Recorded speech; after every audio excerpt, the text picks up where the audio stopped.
अमरावती विभागात 3 वर्षांपासून सुरू असलेल्या शैक्षणिक वेतन घोटाळ्याचा भंडाफोड। नागपूर आणि अमरावती विभागातील आयडी घोटाळा कॉमन स्क्रिप्टचा भाग आहे का?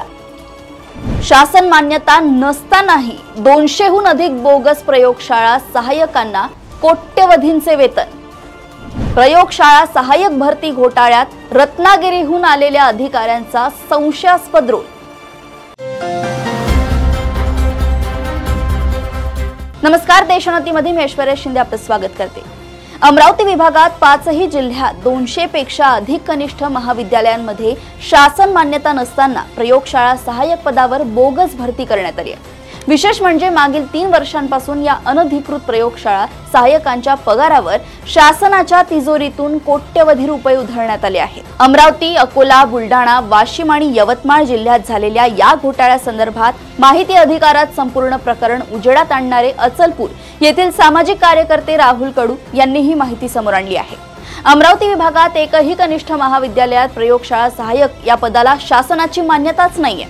2021 मध्ये अमरावतीत रत्नागिरी येथून रुजू झालेले शिक्षण उपसंचालक शिवलिंग पटवे यांनी कनिष्ठ महाविद्यालयातून तगडी रक्कम उकळून त्यांना प्रयोगशाळा सहाय्यक पदाची मान्यता दिली। गंभीर बाब म्हणजे महाराष्ट्र राज्य माध्यमिक आणि उच्च माध्यमिक शिक्षण मंडळ अमरावती विभागाचे तत्कालीन अध्यक्ष शरद गोसावी यांनी पदभरती मान्यतेला शालार्थ आयडी दिला। शालार्थ आयडी दिल्यावर अमरावती वगळता इतर 4 जिल्ह्यातील वेतन पथक अधीक्षक असणारे माध्यमिक शिक्षणाधिकारी यांनी सर्वांचे पगार सुरू केले। हे सर्व प्रकरण माहिती अधिकारात समोर आले असं राहुल कडू यांनी सांगितलंय। अमरावती, यवतमाळ, अकोला, वाशिम आणि बुलढाणा या 5 जिल्ह्यांपैकी अमरावती वगळता 4ही जिल्ह्यात असणाऱ्या प्रयोगशाळा सहाय्यकांना वेतन सुरू झालं। अमरावती जिल्ह्यात विविध कनिष्ठ महाविद्यालयात रुजू झालेल्या प्रयोगशाळा सहाय्यकांना वेतन मिळत नसल्यामुळे माहिती अधिकारात मिळालेली कागदपत्र तपासली असता या पदाला शासन मान्यता नसल्याने अमरावती जिल्ह्यातील वेतन पथकाने त्यांचा पगार सुरू केला नसल्याचं लक्षात आलं।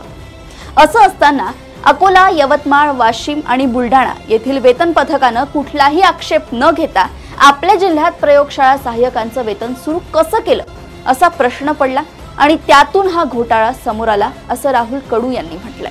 नागपूर विभागात शिक्षण क्षेत्रात झालेल्या आयडी घोटाळ्यासंदर्भात पोलिसांनी ताब्यात घेतलेल्या महाराष्ट्र राज्य माध्यमिक आणि उच्च माध्यमिक शिक्षण मंडळाचे अध्यक्ष चिंतामण वंजारी यांच्या स्वाक्षरीचे अनेक शालार्थ आयडी अमरावती विभागातल्या प्रयोगशाळा सहाय्यकांना शिवलिंग पटावे यांनी दिलेल्या मान्यतेनुसार आहेत। यावरून नागपूर आणि अमरावती जिल्ह्यातला घोटाळा हा एकसारखाच आहे।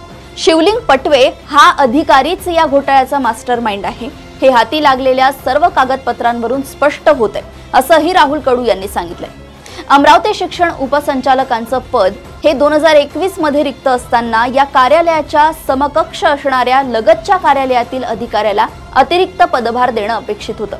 या ठिकाणी नागपूर किंवा औरंगाबाद येथील अधिकाऱ्याकडे पदभार द्यायला हवा होता, मात्र थेट कोकणातील रत्नागिरी येथून शिवलिंग पटवे या अधिकाऱ्याला अमरावतीचा पदभार कसा काय देण्यात आला?